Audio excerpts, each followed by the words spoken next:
Assalamualaikum warahmatullahi wabarakatuh. Yang saya hormati Bapak Ibu Guru,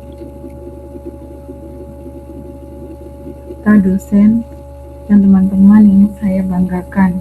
Izinkan saya Adrini Yunita dengan NIM 25175.023 mempresentasikan makalah fisika kebencanaan yang berjudul likuifaksi.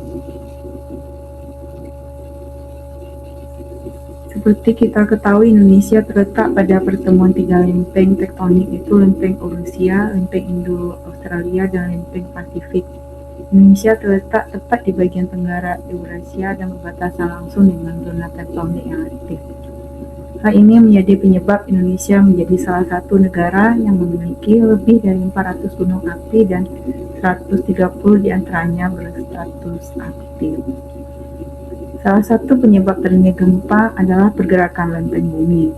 Lempeng-lempeng itu saling menjauh atau bertabrakan. Selain karena Indonesia terletak di antara pertemuan tiga lempeng tektonik, Indonesia juga termasuk dalam wilayah Ring of Fire, yang mana daerah tersebut merupakan daerah yang sering mengalami letusan gunung api beraktif dan gempa bumi. Salah satu dampak yang disebabkan oleh gempa bumi adalah fenomena hilangnya kekuatan lapisan endapan sedimen akibat getaran yang disebut dengan likuifaksi. Likuifaksi adalah sebuah peristiwa perubahan kondisi tanah dari keadaan padat menjadi cair.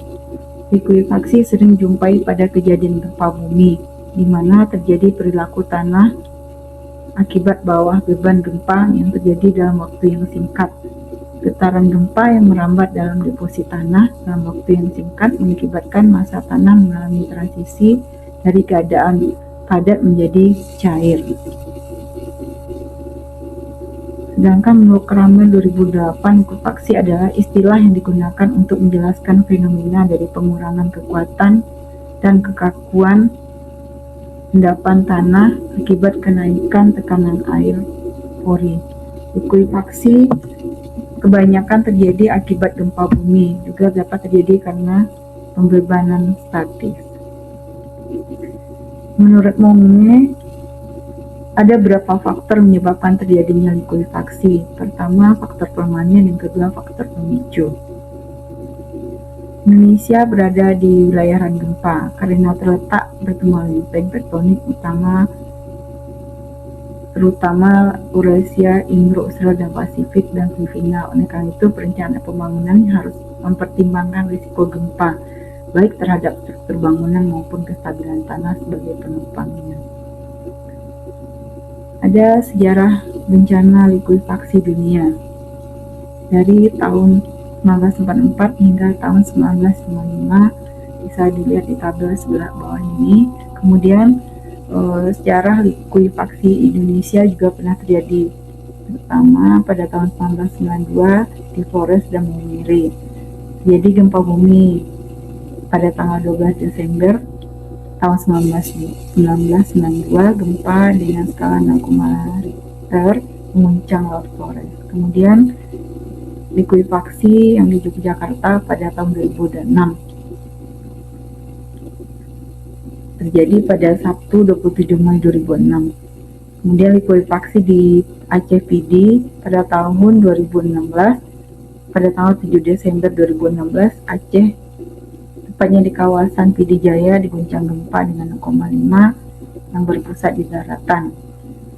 Kemudian likuifaksi di Indonesia selanjutnya terjadi di Palu pada tahun 2018. Nah, gempa bumi ini dengan magnitudo 7,4 mengguncang kota Palu dan Donggala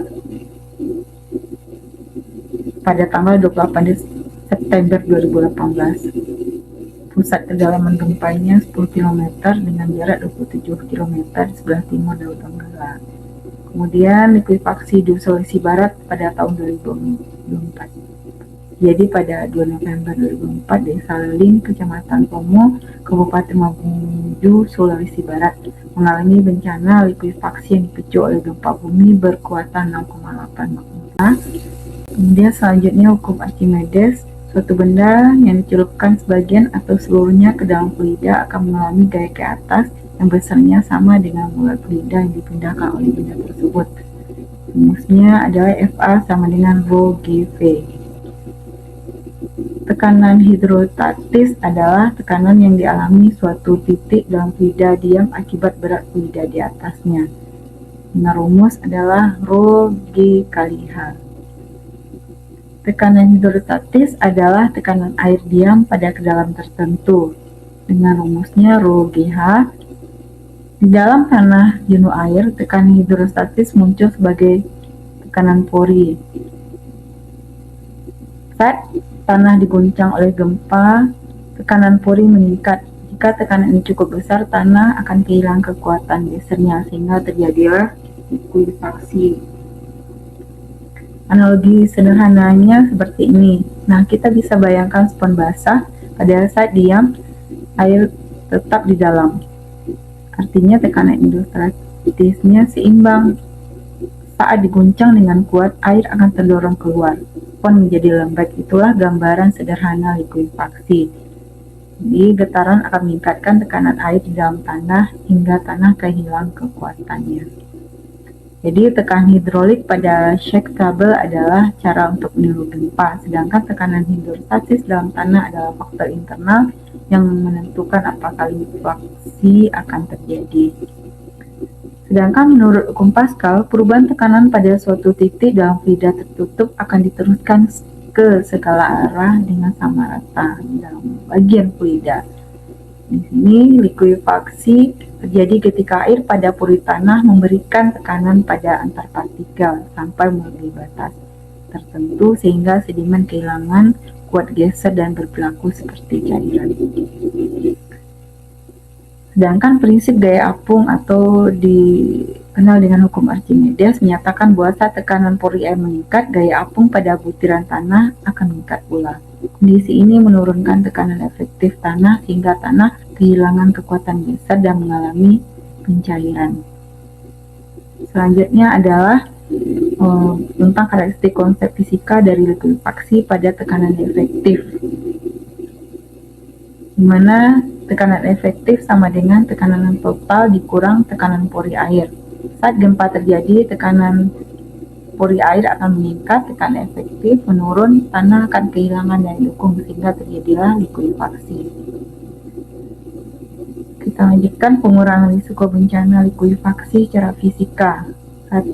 Dengan pemadatan tanah.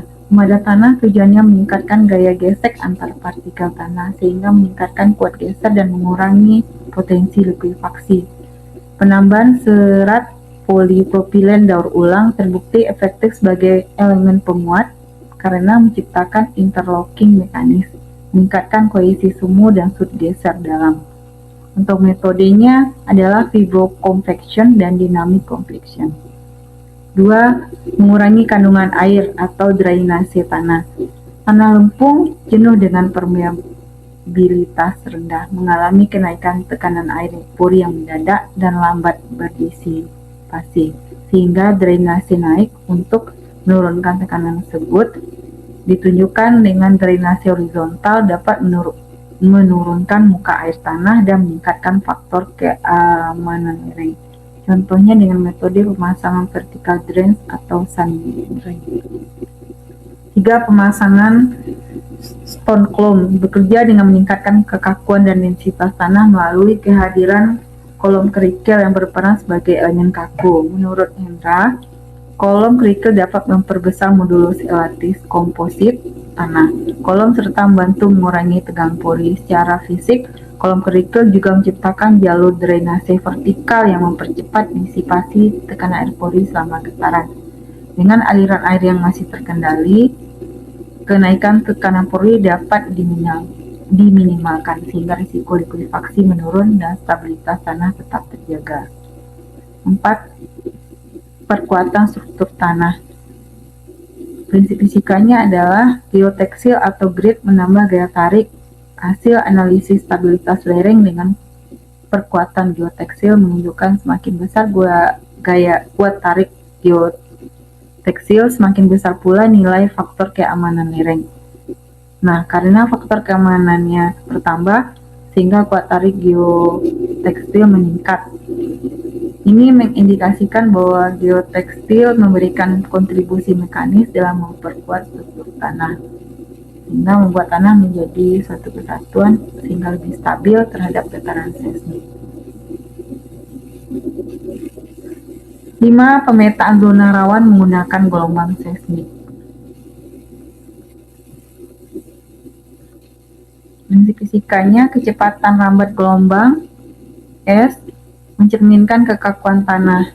Nilai VS30 menggambarkan tingkat kekakuan tanah di lapisan tanah permukaan bumi yang berkaitan langsung dengan besarnya modulus geser material tanah. Tanah lunak dengan kecepatan gelombang rendah lebih rentan terhadap likuifaksi. Mitigasi ini bersifat pencegahan melalui pemetaan lokasi. Selanjutnya nomor 6, fondasi dalam prinsip fisika. Gaya berat bangunan dialihkan ke lapisan tanah keras yang tidak likuifaktif, sehingga bisa mengurangi transfer gaya dari lapisan yang lemah. Contohnya dengan tiang pancang dan tiang bor. Sedangkan upaya pengurangan risiko secara umum adalah, pertama, tiap kota di Indonesia harus dipetakan dengan tingkat kerawanan bencananya. Kedua, hindari pembangunan infrastruktur di daerah yang telah divonis berpotensi likuifaksi maupun yang memiliki sejarah bencana likuifaksi. Tiga, masyarakat Indonesia perlu memahami dan menyadari bahaya dari bencana dengan menapaktilah sejarah dari bencana. Alat ukurnya adalah resistivity meter Onehura NRD 22S. Evaluasi teknologi mitigasi antara potensi dan kenyataan. Jadi di sini teori fisika relevan secara konseptual dan aplikasi langsung dengan konkret dalam memahami dan memprediksi terjadinya bencana likuifaksi di lapangan. Serta penerapan konsep ini dapat membantu dalam mengembangkan sistem mitigasi yang lebih efektif, seperti model prediktif, desain struktur bangunan, dan edukasi bencana berbasis kimia. Kesimpulannya, pertama, likuifaksi adalah fenomena geologi di mana tanah padat berubah menjadi cairan seperti lumpur. Penyebab dari bencana likuifaksi adalah gempa, sehingga semburan air dan lumpur keluar dari tanah, menyebabkan pergerakan tanah baik secara horizontal maupun vertikal. Dengan alat ukur yang dipakai menggunakan resistivity meter Onehura NRD 22S. Mitigasi dapat berupa penguatan struktur bangunan, perencanaan, dan tata. Terima kasih.